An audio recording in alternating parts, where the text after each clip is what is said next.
She was paired with Tahuti. And Seshat, you can recognize her because she always has her pen. And she was the one who was said to have created words, and she and Tahuti taught these words to the world. Scribes, like Amenhotep, son of Hapu, were called Sesh. They were named after Seshat. And these were great men of learning, men of the highest prestige, men who were never without a job. Her headpiece is called the Sefek Aubi, and that means she who wears the two horns. Her headdress was also her symbol in Meru Neter. So Seshat was known as the fairy godmother. Her headdress was a magic wand with 7 pointed stars. The star was the symbol which represented the source of all creative ideas, while the number 7 represented perfection and effectiveness.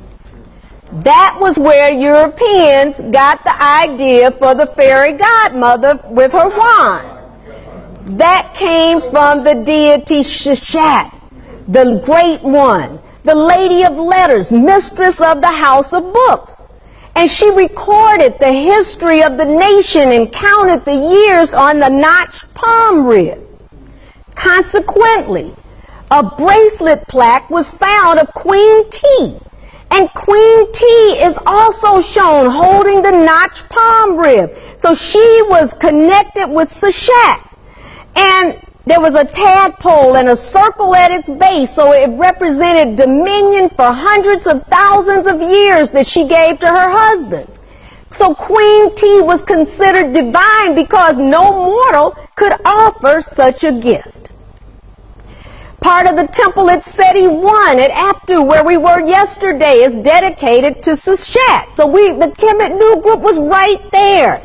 And here she's shown recording the deeds of Ramesu Muriamen, the son of Seti I. Seshat kept track of each Sultan, the period in which he ruled, the speeches made during the crowning rituals. She was also shown writing down the inventory of foreign captives and captured goods from campaigns. And from the second dynasty onwards, Seshat helped in the laying of the very foundations of the temples. This was a ceremony known as the stretching of the cord, which was the mason's line used to measure the limits of a building. So she was known as the mistress of the house of architects, the personal helper of the king who aided and assisted him. Nebhet was referred to in the pyramid text as Seshat, foremost of builders. She's shown as a woman with a bowl on her head, and her name meant mistress of the house.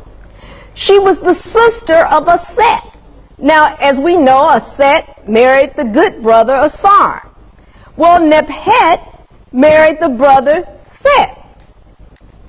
So Nebhet was considered a reflection of Aset, and they were opposites. So where Aset was visible, representing birth, growth, development, and vigor, Nebhet was invisible. She presided over death and stillness. So she was the darkness to Aset's life.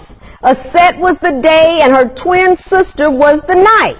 So she became the Netert of silence and patience. And so she was closely associated with death and was known as the Netert of weeping and sorrow. You'll see her on the sarcophagus of Ramesu III, and you can always recognize her because of that bowl on her head. She was depicted as a kite. Now that was a bird of prey, and the kite made a very piercing, mournful cry. And so it reminded our ancient ancestors of a wailing woman. So once again, they used nature. She was also a protective deity and took care of women during childbirth. While two other protective deities were Wajet the cobra and Nekbet the vulture. And they stood atop the head of the king. You can see them when we go to the Cairo Museum on the gold mask of Nebkheperurah Tutankhamun. because it was the strength of the Netert, or the African goddess, on his brow that the Sultan could rule over the people. She inspired fear of him and gave him the power to keep Kemet and the universe in order.